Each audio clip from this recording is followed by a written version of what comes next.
Hi, this is Laura Workala with Laura's Sewing School in Arlington, Massachusetts. Also Sew Ingenious on YouTube.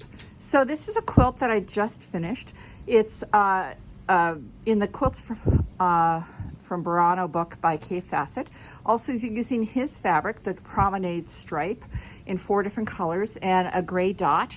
And then because I didn't realize he wanted there to be a Aboriginal dot where the black is, I ended up going in my stash and pulling out a black grunge, and it seemed to work. Grunge is by Moda.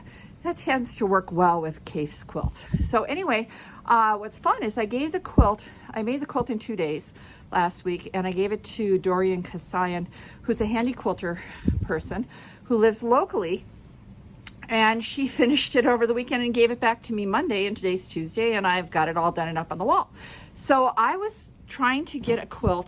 I had an outlet put right over there on this wall because I rearranged my sewing school, and the quilt I had here covered the outlet completely, and so I wanted to make a quilt just for the fun of it, and also to put here to be above the outlet. So anyway, simple snowball block, and what's really cool is Dorien quilted every row differently. So here you can see the bottom row has these square geometric spirals. Then the next row up, maybe go to the slider block, has these swirls, which are really cool.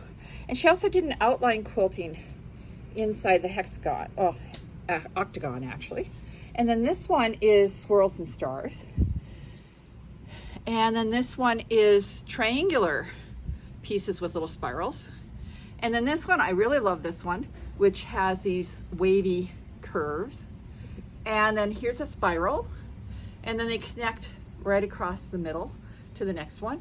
And then this one right here is a really cool kind of dot, but it's really a great sampler of things that she can do, and then more with her handy quilter. And so anyway, this is now in my sewing school. I got it all hung today, finished up. The one thing I did is that because I didn't want this outlet, where is it, that outlet covered, I ended up pinning the hanging sleeve just above the rod, and then of course the top wanted to flop down, so I cut some heavy tag board in pieces, 2-inch strips, and taped them together and put it in the casing above the rod just so it would hang